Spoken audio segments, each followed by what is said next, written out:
Então, só repetindo, agora que está gravando, né, vamos passar a ouvir agora, por alguns minutos, o Dr. José Vargas Lisboa, que foi egresso da UBRA, e tão logo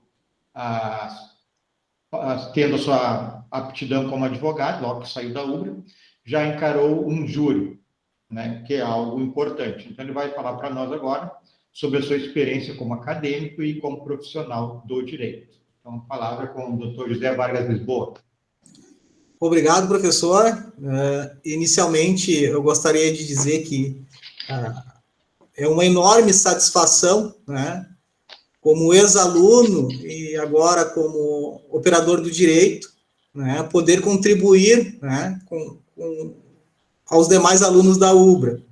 Né? E, de pronto, gostaria, professor, de lhe parabenizar pelo Dia do Professor, né, que eu posso dizer, entre tantas vezes que eu já lhe disse, né, e o senhor mesmo colocou agora há pouco para os alunos, né, que e muitas vezes discordávamos de opiniões, né, e o senhor foi a pessoa mais importante entre todos os professores da UBRA, não que algum fosse menos importante, não é esse o fundamento, não é essa a questão que eu quero explicar, mas sim que o senhor teve um papel importantíssimo, né, na questão do meu modo de pensar, na aula de criminologia, me abrindo uma forma de pensar e de enxergar o universo jurídico de um ponto que eu não tinha, né? E isso foi um ganho enorme, né, para a minha formação, para a minha pessoa, e hoje, com certeza, professor, eu lhe devo muito mesmo, né, por o senhor ter despertado, né, não só o conhecimento,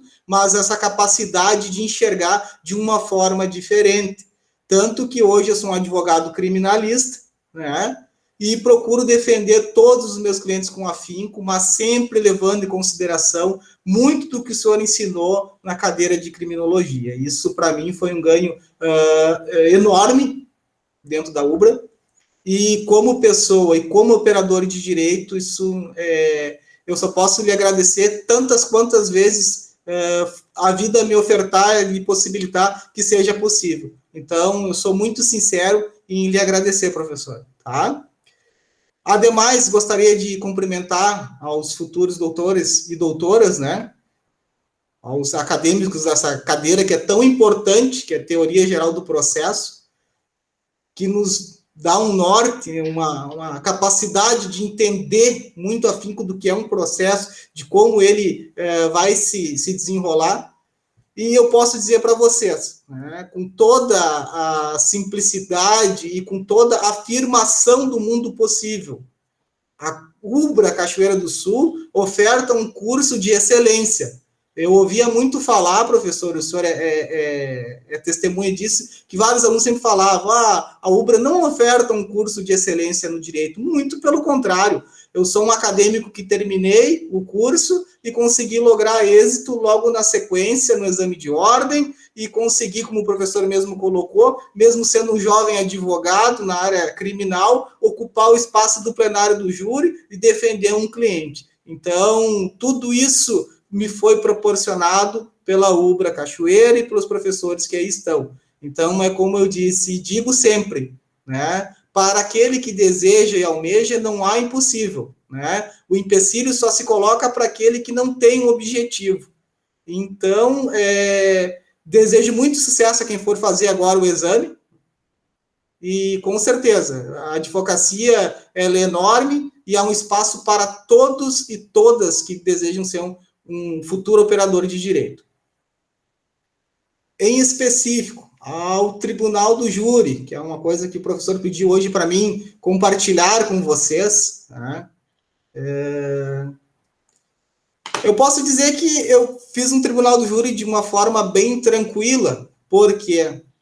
Porque, conforme já estava falando para vocês, a UBRA me propiciou essa possibilidade. Então, eu tive o professor Lino, né, um grande professor criminalista, o professor João, né, o professor Robson Zan, que tem um conhecimento ímpar também, que soube sempre nos passar bem. E o Tribunal do Júri, sim, ele é bem complexo, porque, como advogado criminalista, a gente sempre trata daquilo que há de mais precioso no ser humano, que é a sua liberdade.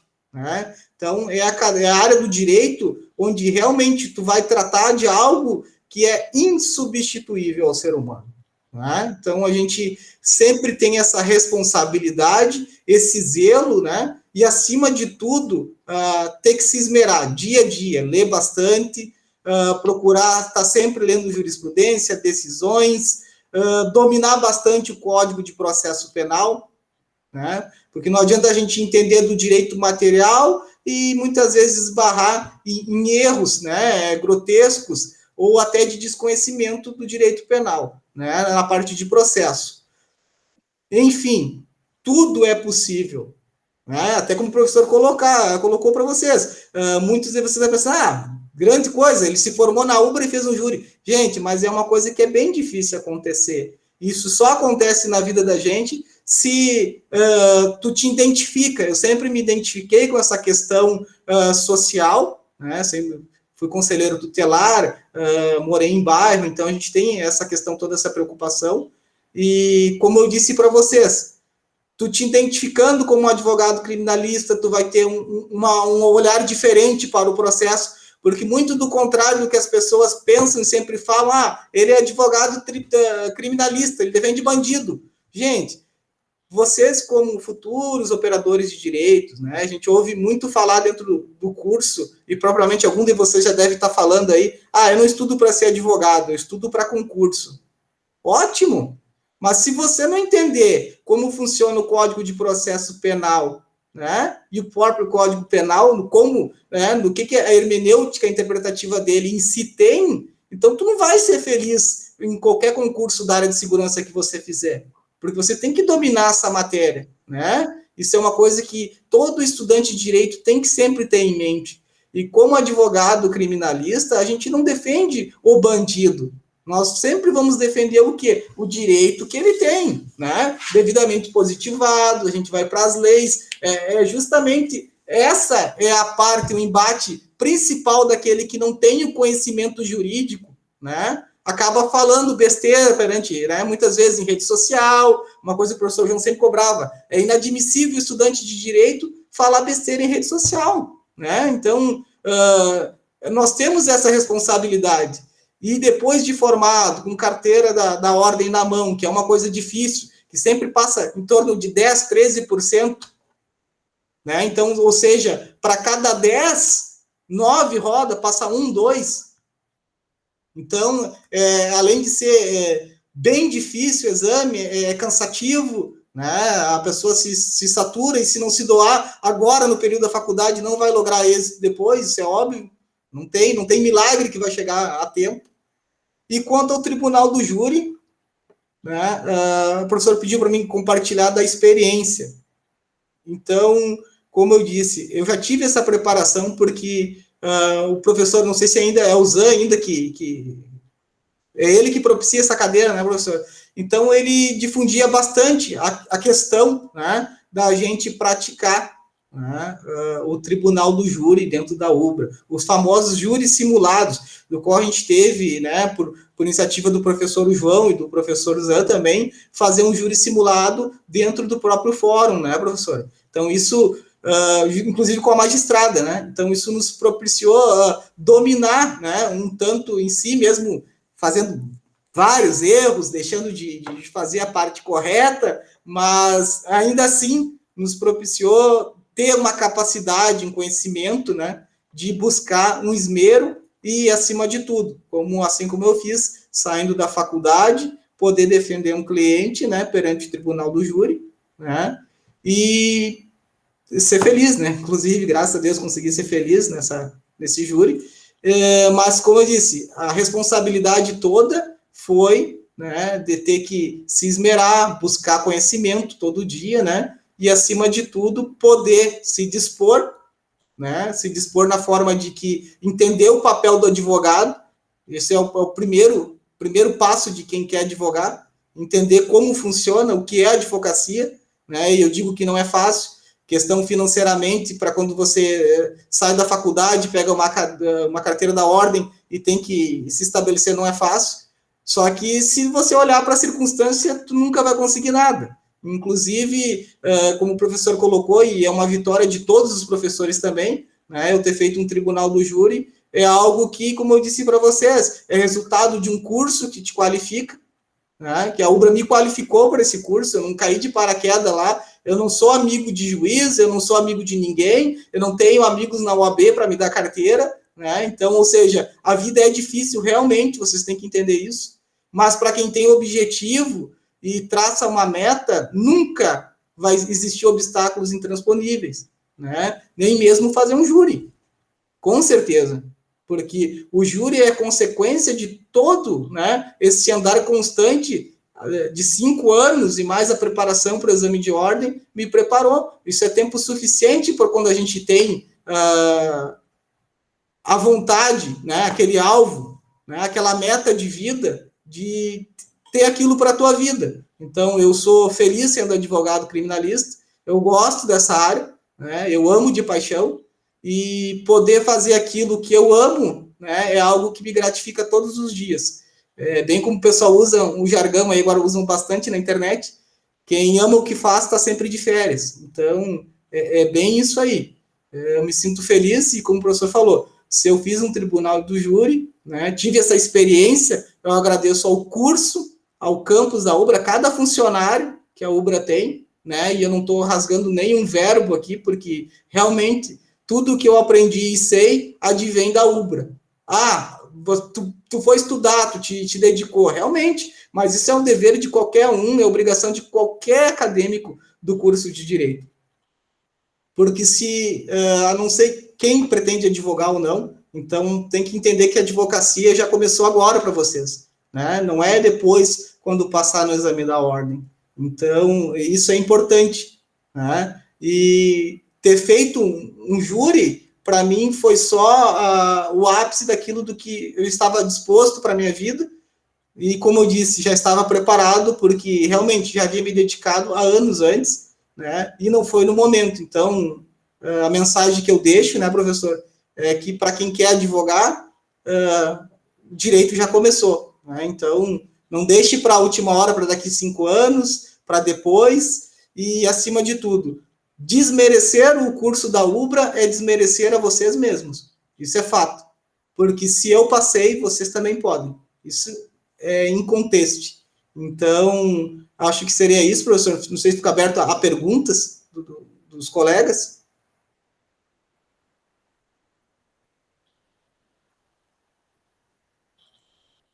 O senhor está com o áudio fechado. Quando o Zé fala que todos já são, de alguma forma, né, operadores, lidadores do direito, é verdade. A faculdade de vocês, como ele disse, muito bem, já começou. Né? Tem que pegar firme desde agora para chegar lá na época do exame de ordem passar e sair um profissional capacitado.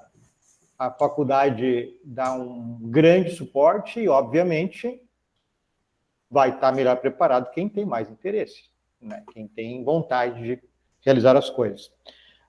Só para encerrar, então, de minha parte, ao menos, perguntar assim, esse caso que trabalhou tem um interesse criminológico também, de política criminal, não só na questão do direito processual e material, mas da minha área tem interesse criminológico.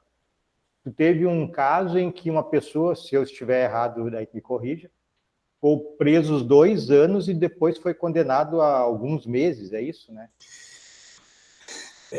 Professor, como eu disse para o senhor antes, né? Toda vez que Deus me permite fôlego, eu sempre vou lhe agradecer. Talvez os colegas não entendam, mas eu era um aluno extremamente irredundante em alguns aspectos. Por eu vir de um bairro, né, eu ser uma pessoa pobre, né, e nunca ter delinquido, eu não aceitava isso do meu próximo, né?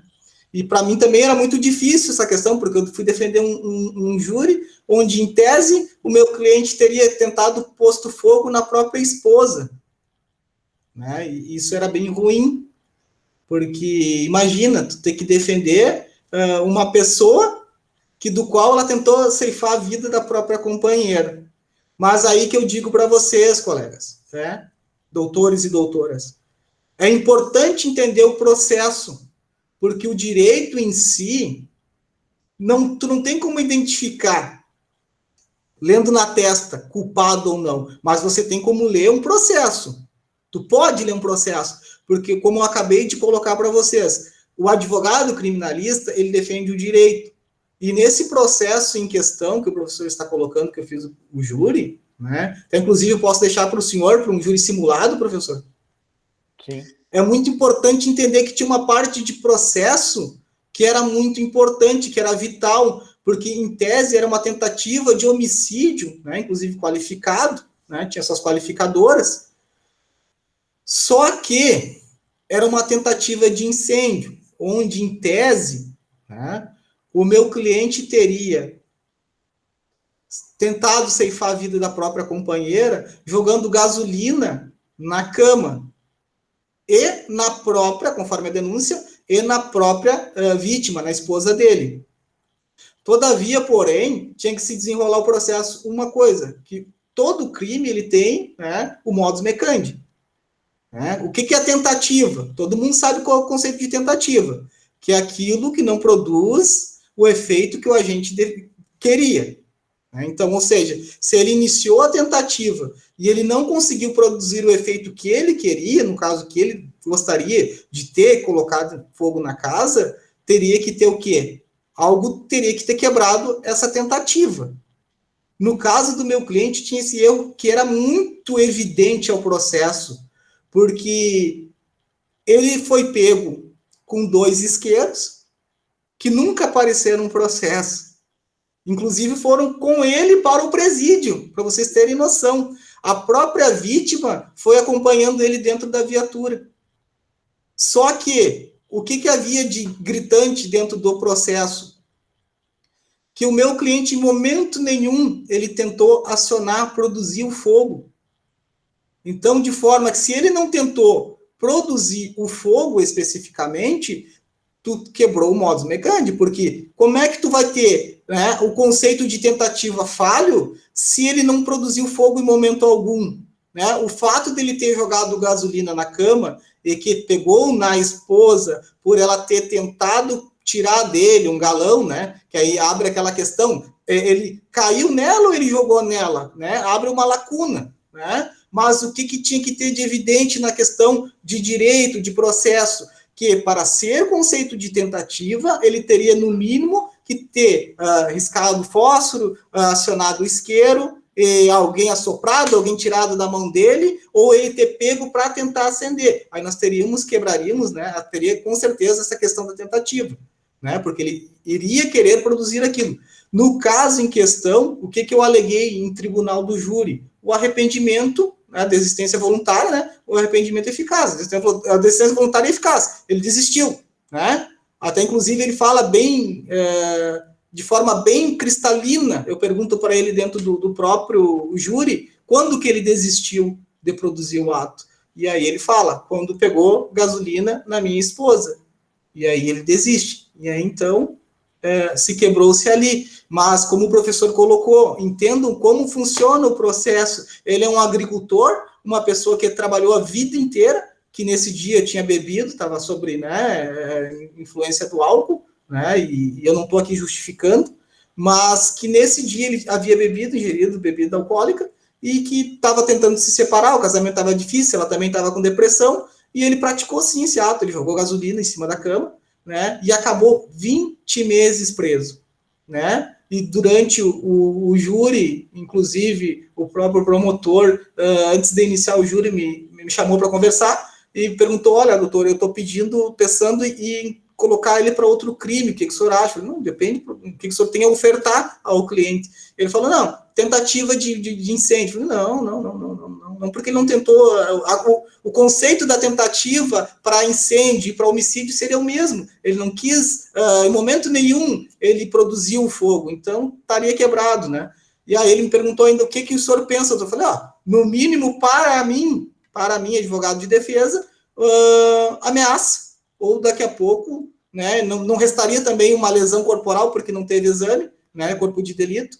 E aí ele acabou o final, né, antes de iniciarmos os debates, orais, ele me chamou e decidiu, doutor, eu vou acolher a sua tese e vou pedir, então, a desqualificação para a ameaça. Inclusive, meu cliente ali, de pronto, né, já havia conversado com ele, se tornou-se réu confesso, e pasmem, conforme o professor mesmo colocou, meu cliente ainda pegando em ameaça, pegou 45 dias de pena, sendo que cumpriu 20 meses no regime fechado, né? Uma pessoa que não teve isso, que é muito ruim, e como advogado criminalista a gente tem que bater todo dia, né? Uma pessoa que deveria ter tido, no mínimo, ter respondido em liberdade, né? Porque não tinha o status de periculum libertatis, né, que é uma palavra legal, o professor sempre nos ensinou essa parte do latim, e hoje a gente vê como funciona mesmo, né, e não tinha uma pessoa que é um agricultor,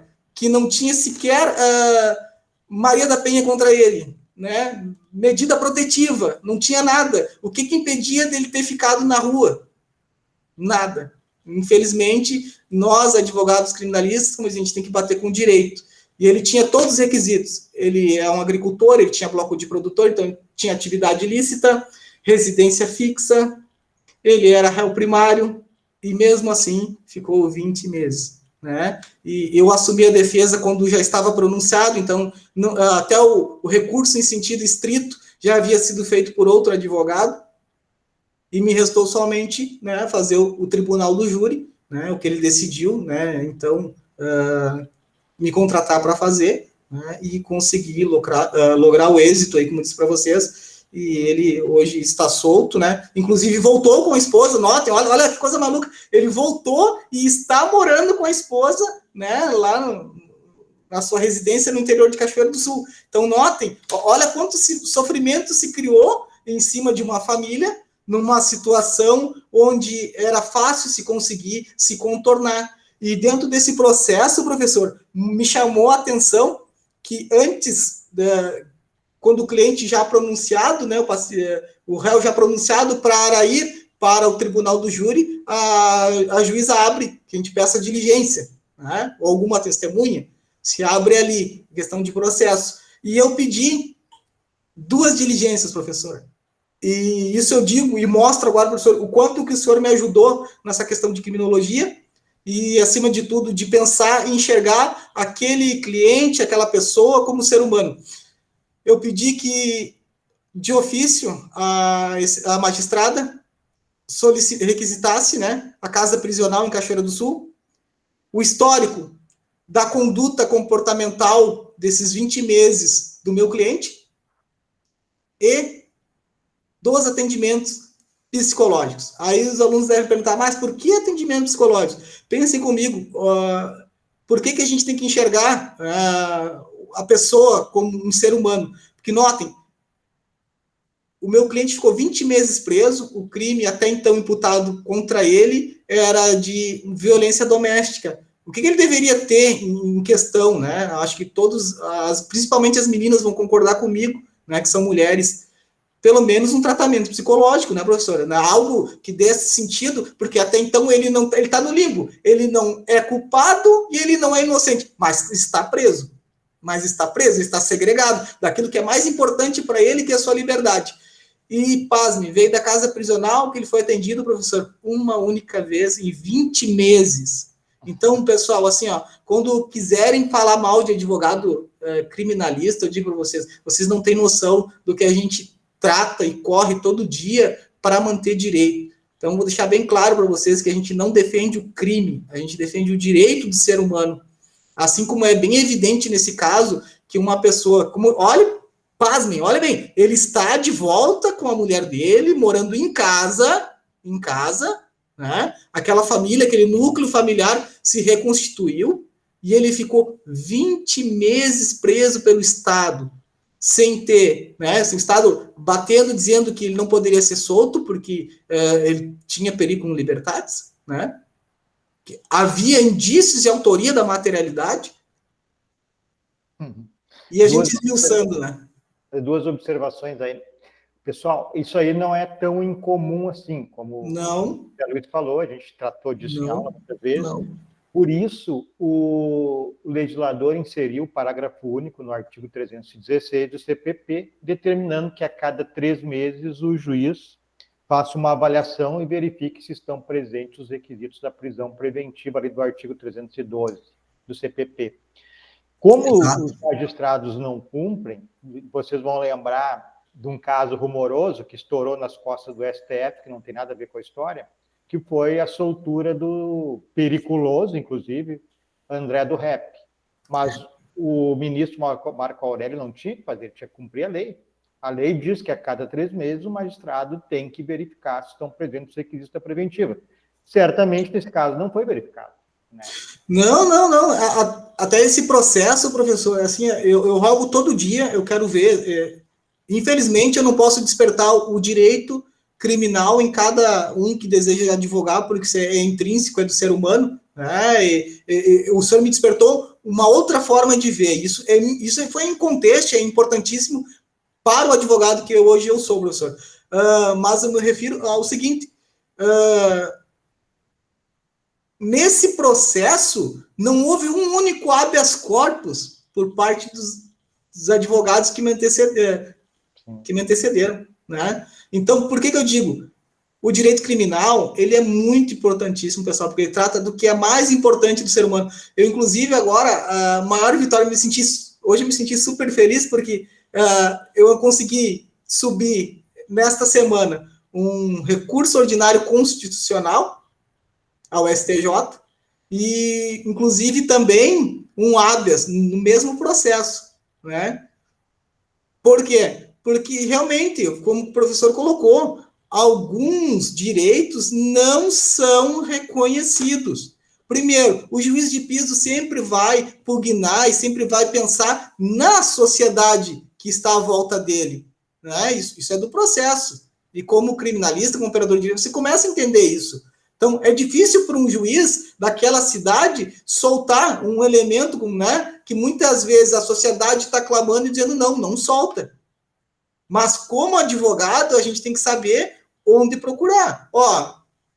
Não deu no juiz de piso, TJ, não deu TJ, né? Implementou habeas corpus no TJ, não deu? Impetra no STJ, impetra no STF, e assim vai, pessoal. Então, assim, só que o que a gente está defendendo quando a gente faz, e, inclusive, professor, um dia eu me disponho até receber os alunos aqui que tiverem interesse, né, no meu escritório, porque vocês vão ver que nada mais do que a gente faz num habeas corpus ou num recurso é falar do direito do paciente, do cliente em questão. A gente não fala do crime, a gente fala do direito, como o professor acabou de dizer, lá constituídos lá no 312, esse, ele tem direito a responder em liberdade. Então, a gente não pinta uma pessoa, as pessoas, quando falam advogado criminalista, imaginam que a gente pinta um demônio em forma de anjo. Não é isso. A gente nada mais faz do que pegar um direito que está devidamente positivado e pedir que ele seja aplicado. Nada mais. Tá certo. Então, alguém quer fazer alguma pergunta para o doutor José Vargas, Lisboa? Tudo tranquilo, então, pessoal? Sexta-feira, né, professor? Sexta-feira eu já fui aluno, eu sei como é que é. E agora não tem de fronte, né? E aí o pessoal fica em casa mesmo, né? Sexta-feira é bem complicado. Bem interessante a fala do José, até porque, como a gente estava conversando no início, né, professor? A aula presencial, ela faz bastante falta. Eu acredito que esses júris simulados aí que vocês estavam explicando façam falta para a gente, até pelo fato da gente perder a vergonha e saber, né, como se portar e se comunicar, né, diante de um júri simulado, né?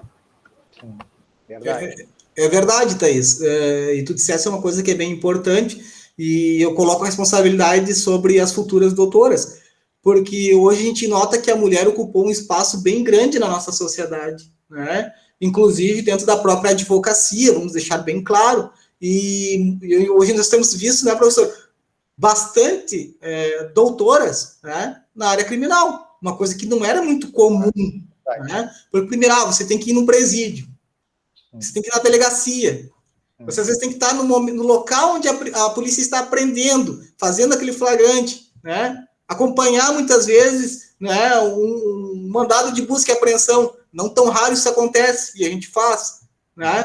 Então, nota, mas isso é um empoderamento feminino que, de fato, deveras, a mulher sempre é muito competente naquilo que faz, e eu rogo, sim, ver bastante doutoras aplicadas aí ao direito criminal. Inclusive, professor, eu me disponho a ficar à disposição para qualquer júri simulado né, que os futuros colegas venham ter, até para, inclusive, ajudar a mostrar como funciona, né, como também fica aberto o meu escritório aqui para qualquer um que tiver dúvida. Inclusive, nesse júri, quem me acompanhou foi o Jonathan, que é colega de vocês, ainda não se formou, que então fiz o convite para ele me acompanhar, né, como meu assessor lá no dia, e então é muito produtivo, né, as pessoas poderem se somar. A maior dificuldade no advogado criminalista, com certeza, de pronto, é ser persistente, porque tem horas que dá vontade de desistir, mas respondendo bem especificamente a tua pergunta, tu tem que ser inteligente todo dia, porque tu tendo um cliente, tu tendo um direito a ele negado, como eu disse, advogado criminalista não defende o crime, né? Não defende o crime. Vamos deixar bem claro. Ele defende o direito da pessoa ali assistida.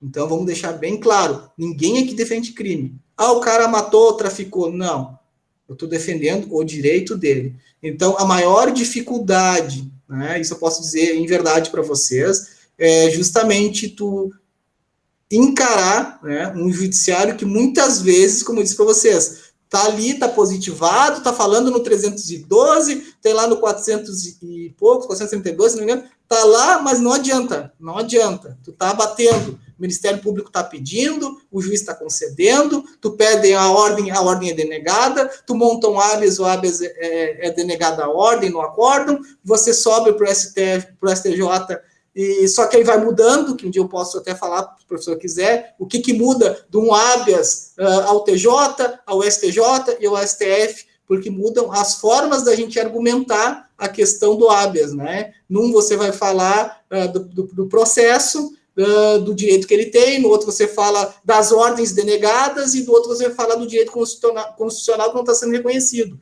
Mas, então, é justamente isso aí, é acreditar e lutar contra um sistema. Quando eu falo um sistema, é porque é um sistema lucrativo. Isso é a vitória do João, porque hoje eu entendo, eu me revoltava muito. Como eu morei em uma vila, não era criminoso, mas eu tinha ojeriza ao crime. Por quê? Porque se eu morei num bairro, passei fome, né? Eu passei fome, a família passou fome, mas meu pai não roubou, minha mãe não roubou, meus irmãos não mataram, e muitas vezes da primeira série até me formar, poucos colegas conseguiram ser alguém na vida. Mas aí eu fui entender, né? O que chega a pensar, o que acontece, né? Até para entender, para você entender, e quando eu falo no sistema, eu quero quebrar o sistema como pessoa, porque eu vou explicar uma coisa que o professor João ele não vai concordar comigo, porque eu sei por quê, mas ele vai me dar razão, porque eu conheço o coração dele. Gente, como criminalista eu falo para vocês, a minha meta de vida não é ficar rico, é quebrar o sistema. Eu quero quebrar o sistema. Qual o sistema que eu quero quebrar? Isso está sendo gravado, vocês podem compartilhar, eu estou autorizando cada um de vocês a compartilhar, né? Então não tem problema nenhum, eu não tenho problema com isso. Eu sou advogado criminalista. Vamos só fazer um cálculo bem simples. Bem simples. Bem simples. Numa situação que eu vou atender, uma situação de tráfico, tá? Um traficante, tá? Então eu tenho um cliente, uma pessoa, uma única pessoa. Naquela prisão ou investigação, tu vai ter no mínimo 3 inspetores ou 4 brigadianos, né, professor? Uma flagrância. Vamos colocar 4 brigadianos, uma guarnição. Prender um elemento envolvido com tráfico. E não precisa ser muita quantidade de droga, tá? Você tem 4 brigadianos, vamos lá. A brigada prendeu. Ela faz o quê? Ela leva essa pessoa até a UPA, antes de levar para a delegacia, certo, professor? Sim. Lá na UPA ele vai ser atendido, essa única pessoa vai ser atendida por mais 3 ou 4 pessoas, vamos colocar 4, tá? Uma enfermeira, um médico, um técnico em enfermagem e alguém que esteja na recepção, 4 pessoas, tá? Passou do UPA, foi preso, passou pelo UPA, vai para a delegacia, né, professor? Na delegacia, no mínimo, o quê? 3 ou 4 também? Foi. Isso aí, tá? 4. Foi lavrada a prisão dessa única pessoa. Foi lavrado, ó. O delegado decidiu lavrar a prisão dele, ó. Ele vai baixar para o presídio, tá? No presídio, no mínimo, ele vai ser recebido por mais 3 ou 4, tá? Vamos colocar 4, tá?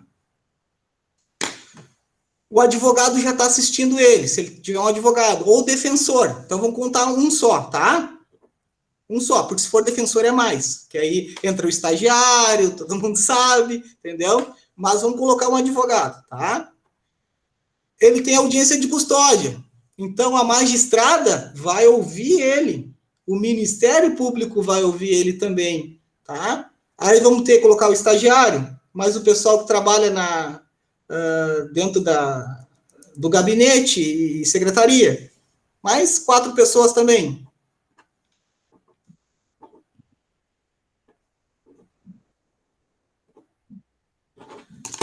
Um único traficante movimenta 21 pessoas. 21 pessoas.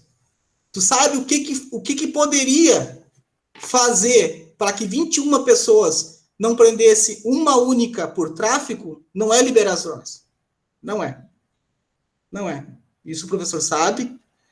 Mas o que ele me fez entender na cadeira de criminologia, que se tu entender o meio que essa pessoa vive, como eu disse, eu não delinqui, mas o meio que ele está inserido, muitas vezes leva ele a delinquir. Isso que as pessoas não entendem. Isso que as pessoas dizem, é coitadinho. Não, não é coitadinho. Não é coitadinho. Um criminoso não é coitadinho. Mas tem que se entender o que leva essa pessoa a delinquir. Isso que muitas vezes ninguém enxerga. Por que no Brasil não se investe em educação? Se todo mundo sabe que educação igual pessoa melhor, cidadão melhor, futuro melhor. Porque ninguém vai perder 21 cargos da noite para o dia com uma coisa que dá dinheiro no Brasil.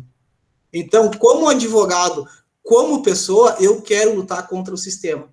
E eu vou lutar contra o sistema desta forma, sendo um advogado, podendo ajudar tantas quantas pessoas eu puder, para que entendam que esse sistema tem que ser quebrado. Mas não se quebra ele, né, causando tumulto, ou sendo uma pessoa que vai estar dentro do sistema. Se quebra ele como eu, um pobre que veio do fundo de uma vila, de família pobre, conseguiu ser advogado. Eu quero quebrar o sistema de dentro, e eu convido cada um de vocês para guardar isso na cabeça, né? Enxergar o sistema, que a gente vive um sistema, porque todo mundo fala, a mídia te faz enxergar de uma forma. Tá, mas o que leva vocês, como operador de direito, que conhecem de leis, enxergar a sociedade que a gente vive hoje e o pior, de como que nossa sociedade hoje está? Então, eu fico à disposição, professor, para qualquer aluno, né, do curso de Direito, bem como para o curso, se seja me somando para ajudar na questão de júri simulado, de uma palestra específica, ou propriamente de habeas, do que quiserem. Né? Eu sou muito grato a essa instituição, e eu sou muito grato, professor, a todo ensinamento, e como eu disse, a melhor parte do direito o senhor me desse, que é essa capacidade de enxergar esse sistema e de querer lutar por ele. Melhor, contra ele, né? Muito obrigado, José Luiz, José Boa. É Luiz também, né, José, ou não? Não, não é Luiz, mas poderia. Eu tanto me chamaram, acho que já poderia. Muito obrigado, então, pelas tuas palavras, tanto a mim, pelas palavras bondosas, pelas referências, né, pela experiência que passou aos alunos. Sim. E vamos repetir aí essa fala aí numa outra cadeira, daqui umas 2 semanas, na cadeira. Claro, claro. Perfeito. E fica o meu contato também aí para o pessoal que precisar de orientação na questão didática das matérias, ou que queira vir no escritório tomar um café e aprender alguma coisa do curso, né? Então, vamos deixar bem claro, do curso, né? Do curso. Então, eu não estou aqui divulgando o meu nome advogado, o número do telefone, mas sim com uma questão didática, né? Vamos deixar bem claro isso. Então, fica o meu número, né? Que é o 99 4 999 677. Quem quiser me adicionar ali na rede social é José Lisboa no Face, pode me adicionar no Insta também, no WhatsApp, eu fico aberto, e como eu disse para vocês, para ajudar vocês no que eu puder, para a gente formarmos melhores alunos, né, e pessoas dispostas a mudar esse sistema. Só para encerrar, eu acho que o advogado criminalista, ele é tão, entre aspas, mal visto, né, pela sociedade, quanto o professor da área criminal que bota uma interrogação sobre o sistema. Verdade. É complicado. Eu não sei o que é pior, não, hein? Eu não sei o que é pior. Eu não sei. Mas muito obrigado. A gente não aprendeu, né? Nosso raciocínio que a gente aprende na escola é cartesiano. A gente não aprendeu a pensar um passo à frente, né? A pensar qual a vantagem de eu ter essa política criminal. Ela prender está dando resultado e a gente não quer pensar um passo à frente. Não, ninguém quer. Ninguém quer. Pelo contrário, né? Tu é instigado, vamos fazer mais presídio, onde cabe 10 tem que colocar 30. Gente, como eu falei, a gente não defende o crime, a gente defende o direito. E logo, se a gente defende o direito, a gente sempre vai querer o melhor para aquele cliente, o paciente, né, a pessoa que a gente assiste. Ou seja, então a gente tem que entender que o melhor, às vezes, é reconhecer que lá atrás está tudo errado e que o nosso sistema todo tem que melhorar, né? Inclusive o judiciário, né? Tem que melhorar. Porque, como eu disse e vou dizer sempre, quem conhece do Código de Processo Penal entende. Por que as pessoas falam, no Brasil só quem é pobre fica preso?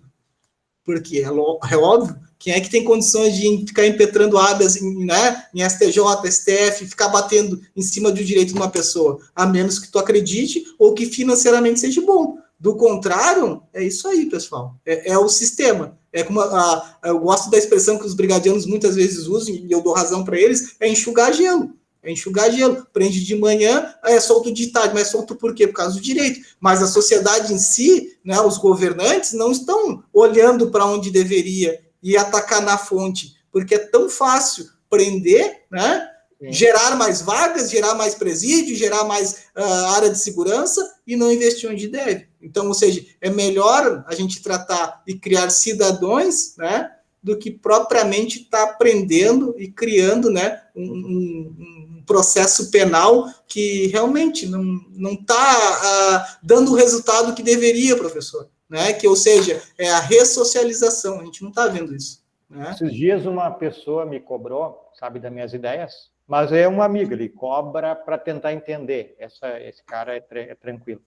Ele me cobrou que uma família perdeu uma pessoa que foi morta, né? E o autor foi condenado a 18 anos. Daí ele colocou a situação que a família estava indignada, porque a pessoa que morreu está morta, nunca mais.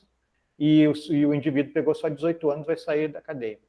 Daí eu disse para ele, tudo bem, a família está certa. Talvez eu também pensasse assim, é uma questão individual, dolorida, e é uma questão, isso é uma vingança, na realidade, é um sentimento de vingança.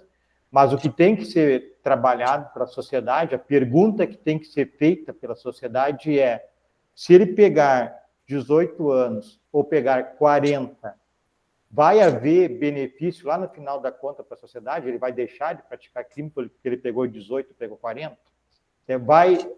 Ele pegando uma pena maior, vai ser benéfico no final das contas para a sociedade e para a própria família? Daqui a pouco pode dar o acaso da própria família ser atacada por esse mesmo sujeito? A pergunta é essa que tem que ser feita. Qual é o significado da quantidade da prisão? Pegar 20 ou pegar 40? Vai beneficiar reduzindo a criminalidade? A gente sabe que não, é comprovado. Né?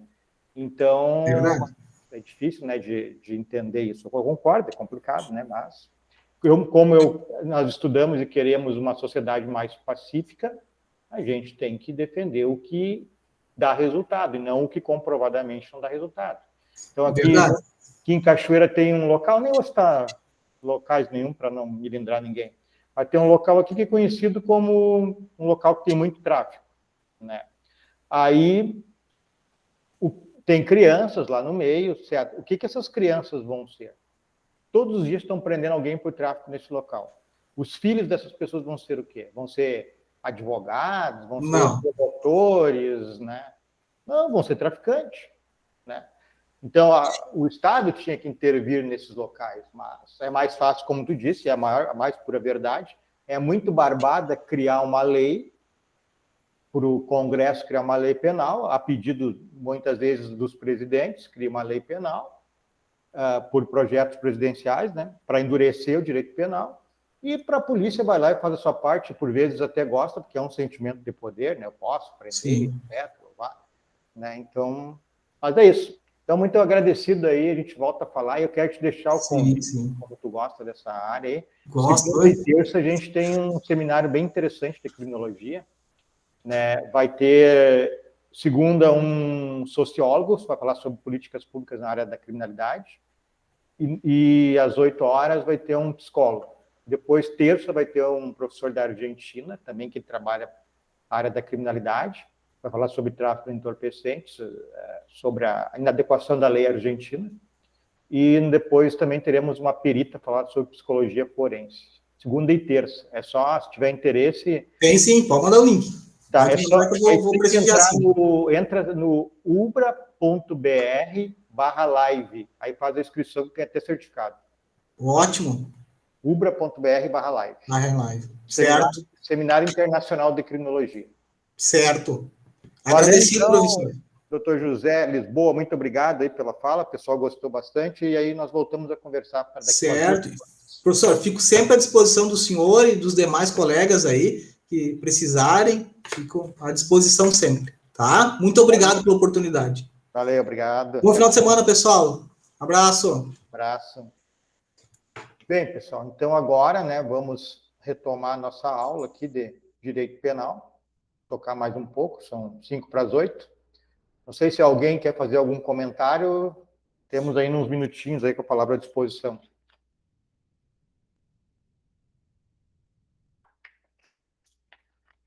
Então, vamos para a nossa aula.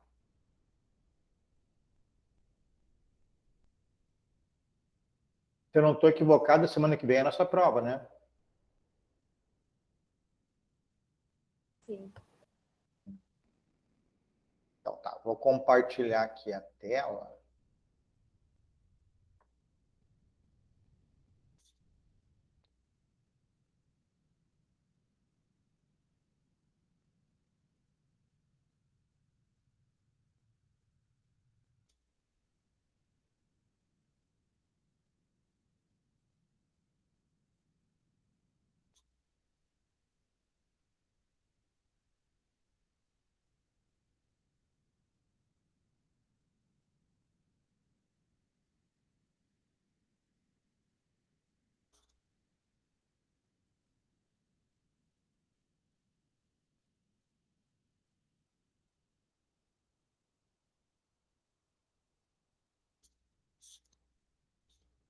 Não está passando, vamos lá.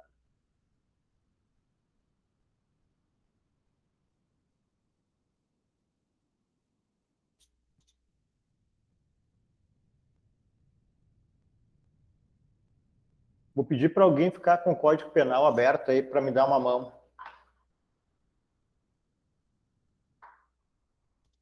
Vamos lá, então. Bom, então nós falamos... mas será que é essa lâmina aqui? Deixa eu ver. Não é essa lâmina aqui.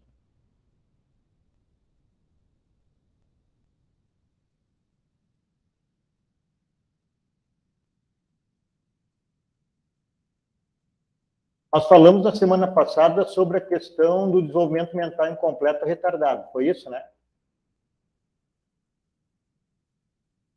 Alguém lembra, hein?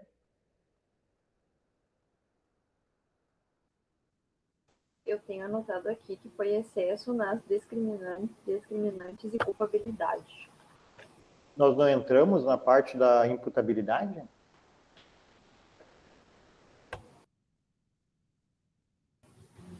Acho que a gente chegou a falar, Sor. Sim, imputabilidade penal depende dos elementos. Tem sim. Sim, Acho que nós falamos da parte da minoridade e desenvolvimento mental incompleto ou retardado, né? isso. Tá. Eu não estou com a mesma lâmina aqui, mas, enfim, essa lâmina está à disposição de vocês. Eu vou falar aqui, então, da embriaguez agora, que é a segunda parte, sobre a questão das doenças mentais nós falamos, da minoridade nós falamos. O menor de 18 anos, ele responde pelo Estatuto da Criança e Adolescente e ele lhe é atribuído medida socioeducativa sempre que ele praticar um ato infracional. O que é ato infracional? É o mesmo crime que está no Código Penal, só que para o adolescente, como ele é inimputável, ou seja, não pode ser responsabilizado, e o nome que o ECA atribui é ato infracional. E ele pratica um ato infracional e recebe uma medida socioeducativa que pode ser até internação por até 3 anos. Depois nós vimos a questão do desenvolvimento mental incompleto ou retardado, que nós estudamos que o artigo 26 do Código Penal diz que se o sujeito não entender o caráter ilícito do fato que ele praticou, do crime, né? Ou mesmo que ele entenda, se ele não conseguir se portar de acordo com esse entendimento, são os casos das doenças mentais, por exemplo, ele é isento de pena. E se ele não conseguir entender o caráter ilícito do fato de maneira parcial, ou ele entender o caráter ilícito do fato, mas não conseguir se portar de acordo com esse entendimento de maneira parcial, ou seja, ele tem algum grau de entendimento, ele não é isento de pena. Aí nós temos o 26, parágrafo único, que determina a redução de pena. Lembram disso? Alguma dúvida sobre isso?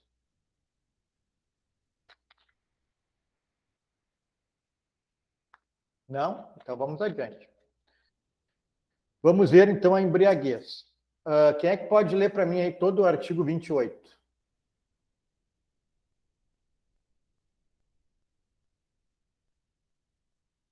Eu posso ler, professor.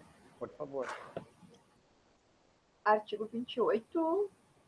Pode ler todo o 28. Emoção e paixão, é isso? Isso. Não exclui a imputabilidade penal. 1. A emoção ou a paixão. Embriaguez. Inciso 2. A embriaguez voluntária ou culposa pelo álcool ou substância de efeitos análogos. Parágrafo 1º.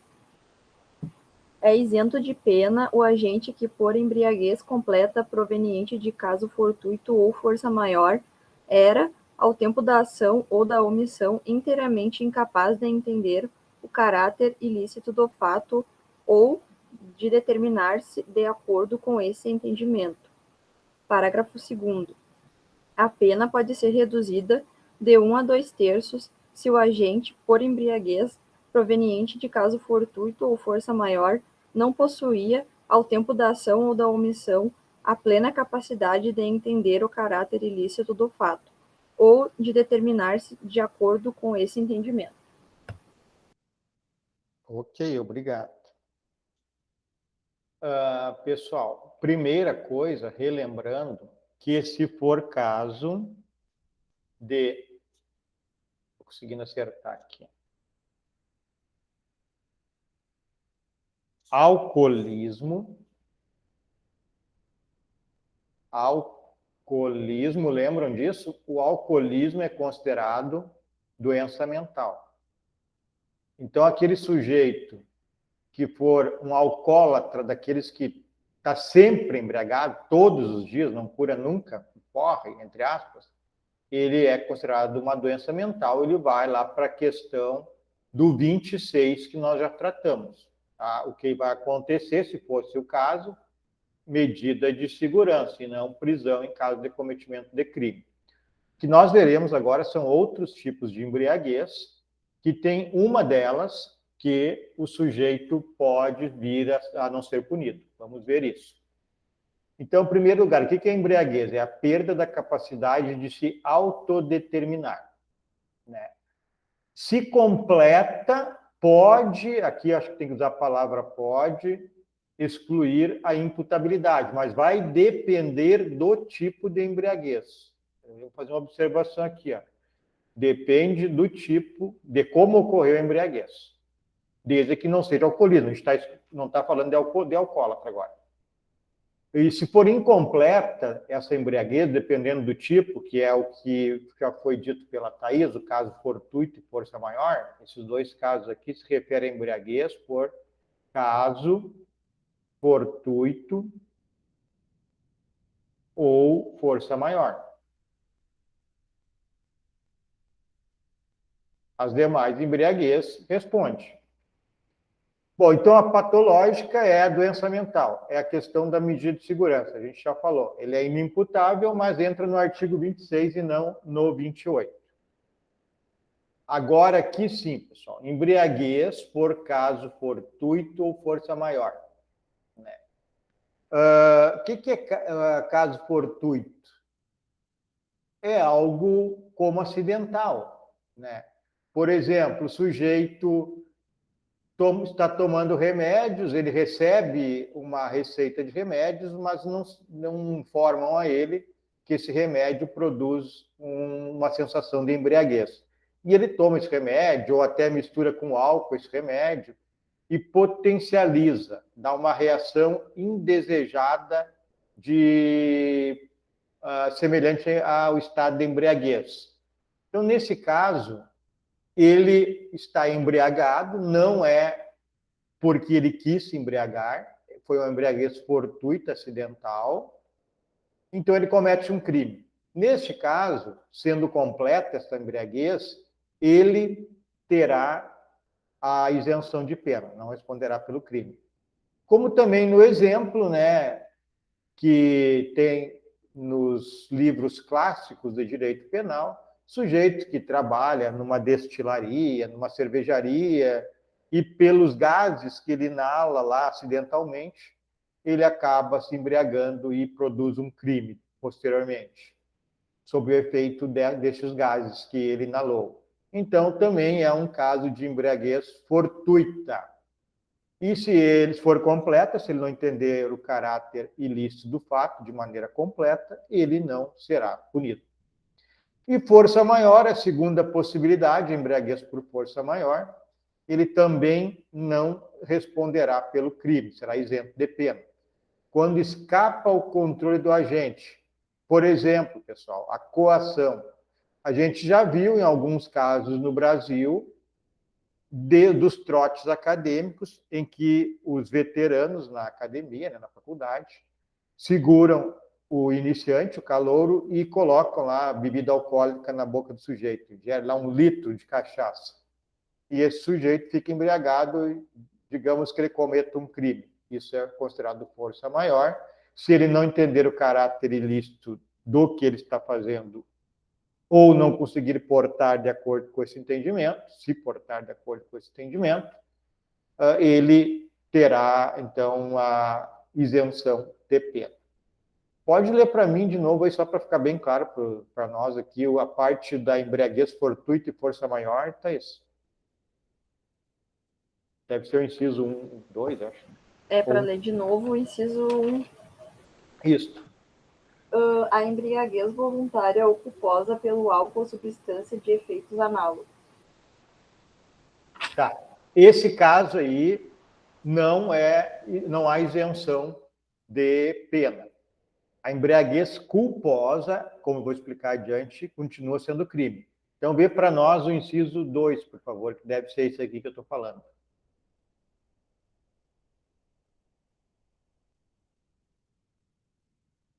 O parágrafo 2º a pena pode ser reduzida de 1 a 2/3 se o agente, por embriaguez proveniente de caso fortuito ou força maior, não possuía, ao tempo da ação ou da omissão, a plena capacidade de entender o caráter ilícito do fato, ou de determinar-se de acordo com esse entendimento.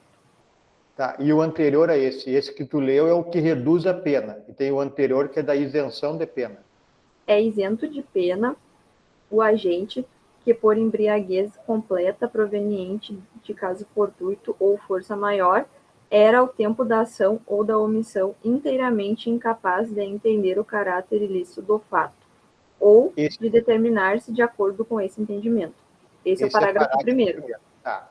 Pessoal, pergunta, vocês entenderam o parágrafo 1º e o parágrafo 2º do artigo 28, que trata da isenção de pena no caso de embriaguez por caso fortuito ou força maior, ou da redução de pena também em virtude da embriaguez por questão fortuita ou força maior?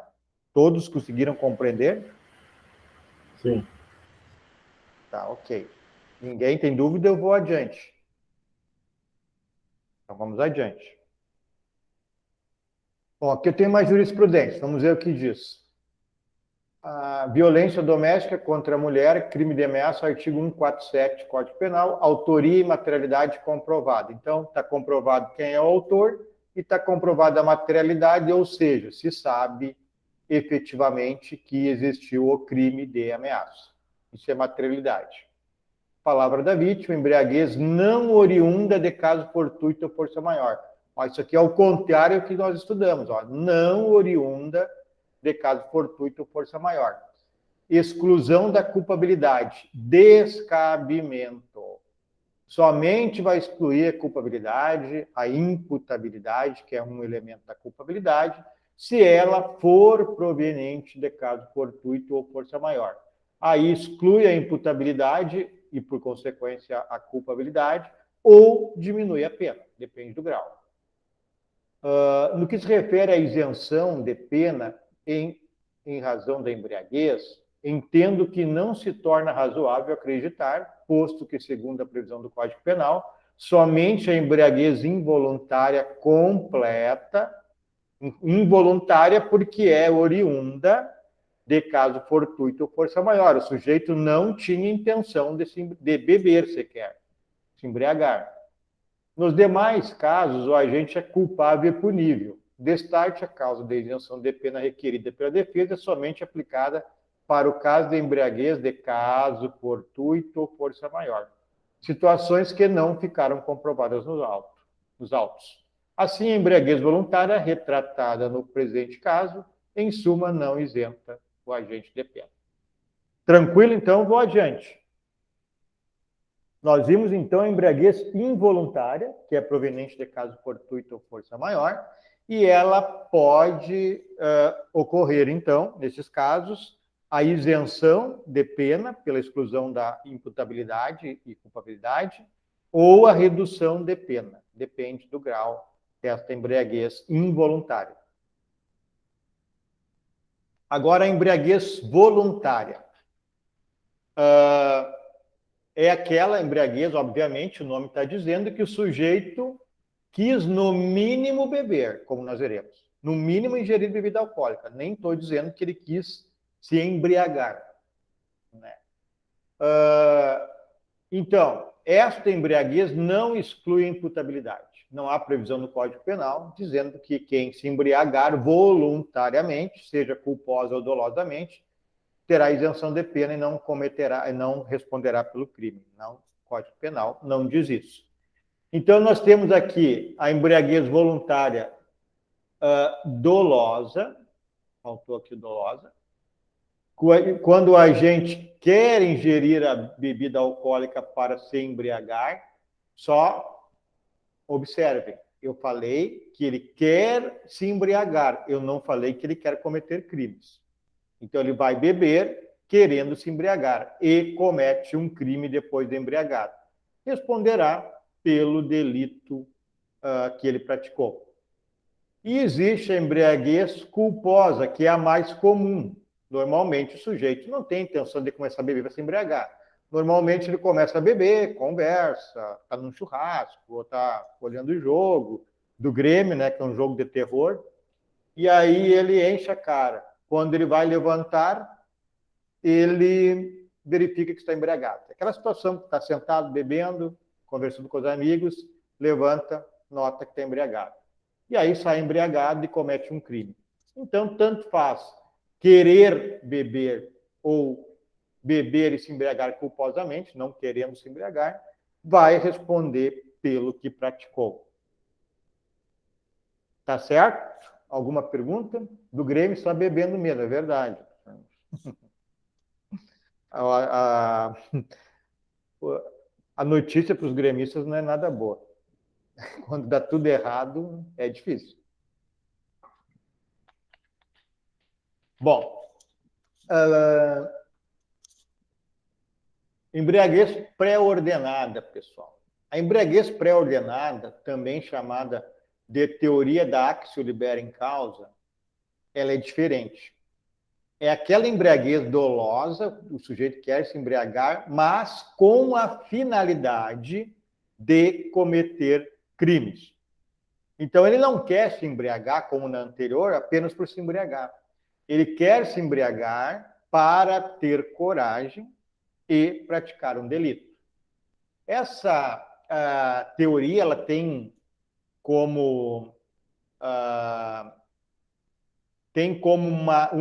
dos seus princípios que é a ação livre na causa, ou seja, o sujeito ele sabe quando começar a beber, ele sabe que é para praticar o delito, que está bebendo para praticar o crime. Então, é ação livre na causa.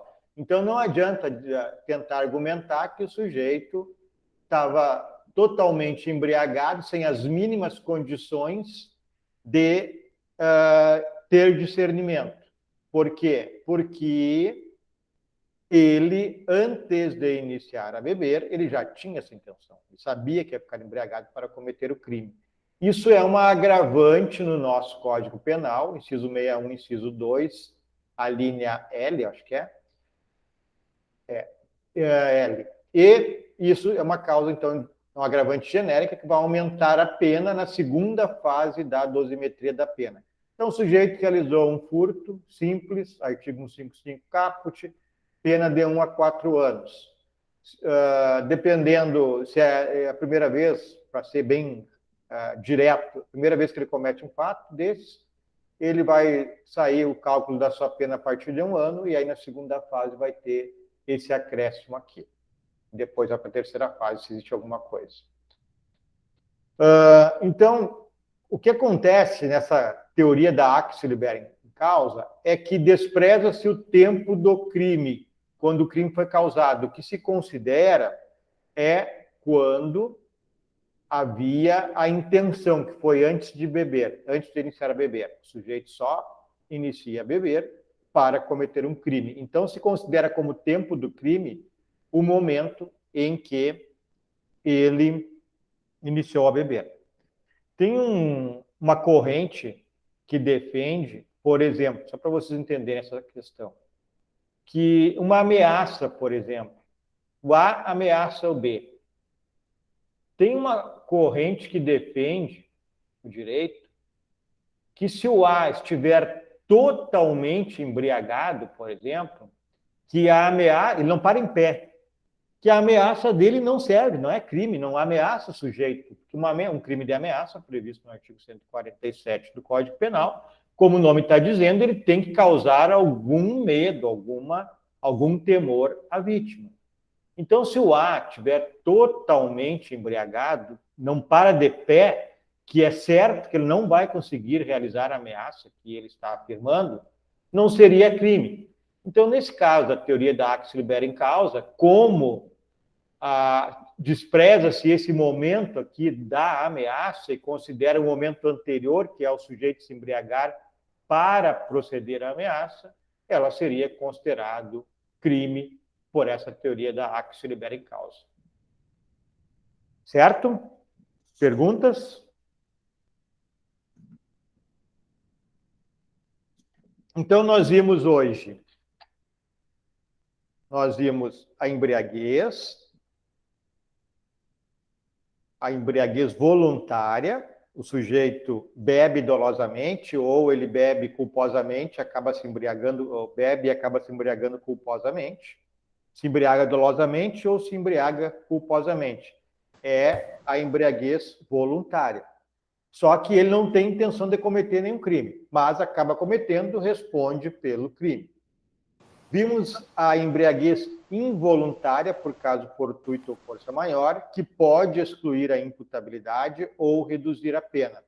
E agora nós vimos a embriaguez pré-ordenada, ou actio libera em causa, que tem um aumento de pena, inclusive. Queria falar, Thaís? Sim, uma dúvida. No caso, assim, o marido, no caso, que bebe e, no caso, fica agressivo e pratica violência contra a mulher, ele se encaixaria em qual dos casos? Assim, Ele vai se embriagar, vai se enquadrar normalmente aqui na embriaguez voluntária. Ó. Ele bebe porque quer beber, mas não é com a intenção de agredir a mulher, isso vem da embriaguez. Então, ele é um sintoma da embriaguez, né? Ele vai responder pelo crime que praticar normalmente. Só não responderia se fosse embriaguez involuntária, como a gente viu aqui, caso fortuito ou força maior, ou se for alcoolismo, que é considerado uma doença mental, mas nesse caso ele seria julgado e poderia receber uma medida de segurança. No caso, o professor entraria como culposo. Esse exemplo da Thaís? Porque no caso ele bebeu e saiu fora do ar e quis bater a esposa. Vai responder, não, vai responder doloso. Doloso? O que tem aqui, ó, acho que talvez seja a confusão. Porque que nem aqui, a gente ingere imprevidentemente sem intenção de se embriagar. Isso aqui é a embriaguez culposa, não o crime. Aqui eu não estou falando em crime. Ah, sim, tá. Entendi. Ele quer beber dolosamente, quer. Ou ele não quer se embebedar, mas ingere bebida, como muitos fazem, e acabam ficando embriagados. Não estou falando em crime. A culposa poderia reduzir, né? Que nem na... Não. No outro... Não. Essas duas questões aqui são a questão da embriaguez em si, não do crime. São dolosos, mas é... Isso, aí o crime vem aqui, posteriormente a embriaguez. Aí tanto faz a embriaguez ser voluntária, dolosa ou culposa, ele vai responder, se o crime for doloso, por crime doloso. Certo? Não sei se te consegui explicar, Luiz. Sim, entendi, professor. Tá bem. São boas as perguntas, porque a gente vai tirando as dúvidas aí. Bom, aqui tem uma jurisprudência, embriaguez pré-ordenada, teoria da actio libera em causa. É aquela em que o agente deliberadamente se embriaga para praticar conduta delituosa, liberando seus freios inibitórios e fortalecendo sua coragem. Nesta forma de embriaguez, apresenta-se a hipótese da actio libera em causa, por excelência. E aí ele vai responder pelo crime que ele praticar, a título de dolo ou de culpa, com o aumento de pena previsto lá no artigo 62, né, que nós vimos. 61, inciso 2, a linha L. Então, resumindo, embriaguez involuntária. Ó, aqui primeiro, ó, embriaguez patológica, é o alcoólatra, aquele que bebe todos os dias, nunca está são. É doença mental, vai ir ao julgamento, vai se comprovar o alcoolismo, que é uma doença patológica, uma doença crônica, ele será absolvido, se chama absolvição imprópria, e ele recebe uma medida de segurança, internação em manicômio judicial ou tratamento ambulatorial, dependendo do crime. Embriaguez involuntária, que é aquela que o sujeito não quer se embriagar, por isso é involuntária, é o caso fortuito ou força maior. É isento de pena, se ele não tinha plena condições de entender o caráter ilícito do fato ou portar-se de acordo com esse entendimento. Ou recebe redução de pena se ele não tinha parcial, né, as condições de entender o caráter ilícito do fato ou portar-se de acordo com esse entendimento. E a embriaguez voluntária é aquela que o sujeito bebe porque quer beber, quer se embriagar, ou ele começa a beber e acaba se embriagando e sem notar, culposamente.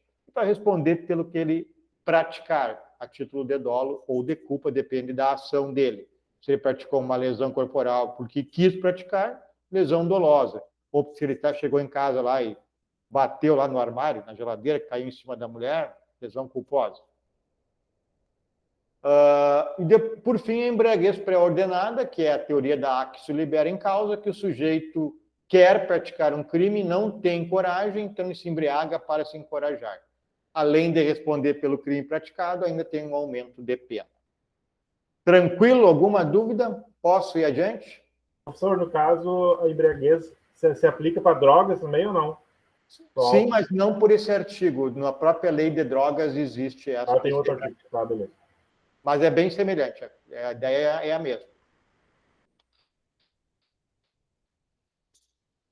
Bom, nós temos depois a emoção e paixão, né?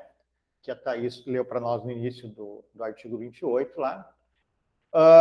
No Código Penal de 1890, nós tínhamos esse conceito de emoção e paixão, né, como perturbação dos sentidos e inteligência afastava a culpabilidade. O que isso redundou? Na absolvição dos maridos que matavam suas esposas em caso de adultério. Era legítima defesa da honra. Então, isso muito aconteceu, muitas absolvições ocorreram, isso, no Código Penal de 1890. No Código Penal de 1940, não torna, ele foi diferenciado, a redação do artigo foi diferente, 28, inciso 1, deixou bem claro que emoção e paixão não tornam o agente inimputável, ele responde pelo delito, né? A não ser que seja uma perturbação mental classificado como doença mental, mas como regra, a emoção, forte abalo emocional, ou a paixão profunda, constitui o fato que ele praticar em crime. Porém, crimes de homicídio, que vai a júri popular, continua se usando a tese da legítima defesa da honra e muitos homens foram absolvidos porque matavam a sua esposa e o amante quando os flagravam. E a júri popular invocava essa tese e acabava absolvido. Essa tese ela foi sendo diminuída, obviamente, com o passar dos anos, porque se entende, né, que a honra abalada não é, nesse exemplo que eu dei, do marido, podia ser o contrário, mas do marido e sim da mulher que traiu, por exemplo, ou vice-versa. Mas ocorreram absolvições, inegavelmente. Atualmente, essa tese ela não passava mais, claro, pelos jurados. E no momento, agora, há pouco tempo, não sei se foi a OAB, não lembro bem, ingressou com uma ação de inconstitucionalidade dessa tese de legítima defesa da honra. Não poderia ser invocada em processo essa tese.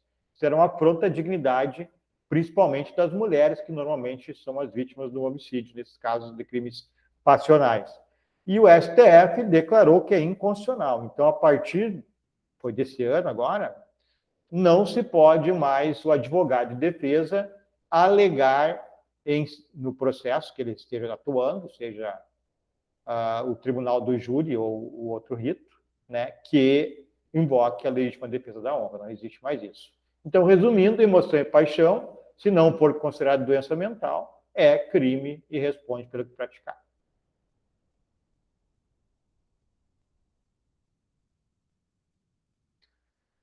Bom, nós temos aqui, nesse contexto, o artigo 59 do Código Penal pode considerar a emoção e a paixão no momento em que se calcular a pena. A primeira fase da dosimetria da pena, ela considera o artigo 59 do Código Penal, são 8 circunstâncias judiciais, e ali pode se encaixar, então, esse abalo que o sujeito teve em virtude de uma forte emoção, flagrar a sua esposa, por exemplo, em adultério. O artigo 65, 3C, na parte final dele, também fala da influência de violenta emoção, mesmo contexto que eu falei, mesmo exemplo. Também pode ser um redutor de pena. Porém, já vou explicar para vocês que vai se usar se utilizar no 65, não pode usar no 59. Então, iria reduzir a pena no 59. Mas coube no 65, então não pode usar, porque é bis in idem. Não pode ser para prejudicar e nem para favorecer usar 2 vezes a mesma circunstância, no 59 ou no 65. E no 121 e no 129, existe o chamado ou apelidado de homicídio privilegiado, 121, parágrafo 1º, ou a lesão corporal privilegiada, 129, parágrafo 4º.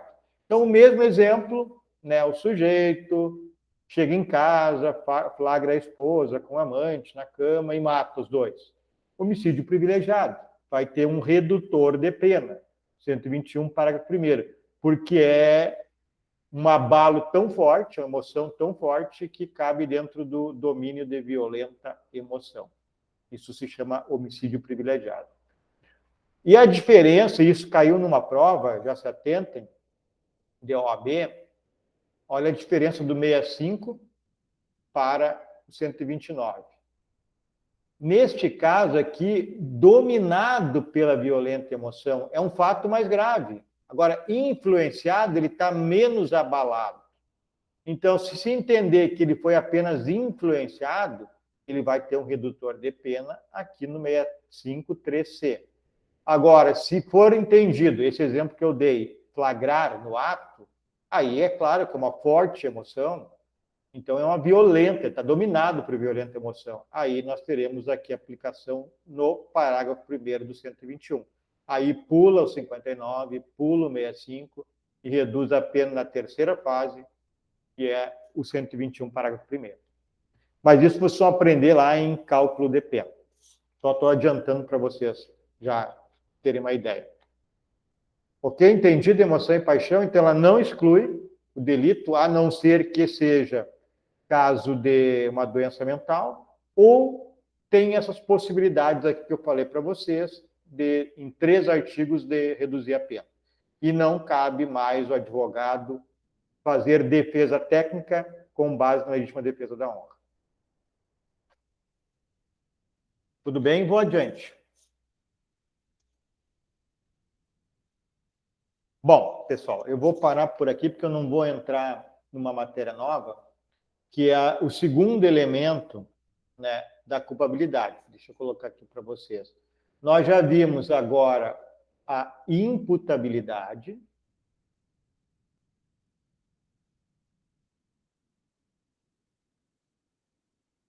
Vimos aqui a questão da menoridade. Vimos depois a questão da isenção de pena por questões de doença mental.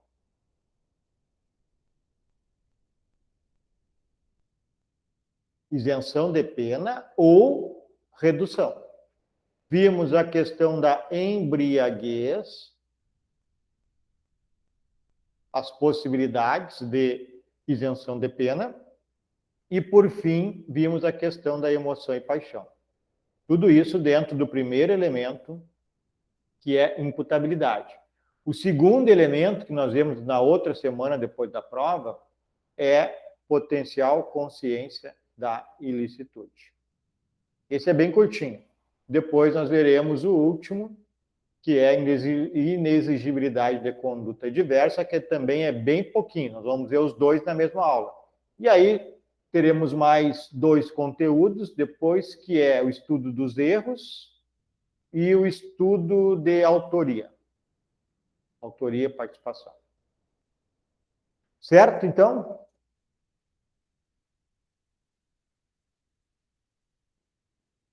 Alguma Certo, pergunta? professor. Tudo certo. Tá. Então, nós vamos encerrar a aula por hoje, e aí, semana que vem, a prova, e na outra a gente vai terminar essa parte da culpabilidade, e depois teremos mais 2 conteúdos. Então, boa noite a todos. Se precisarem de alguma coisa, alguma dúvida, podem me chamar lá pelo WhatsApp. Boa noite, senhor. Boa noite, bom final de semana a todos. Boa noite. Boa noite.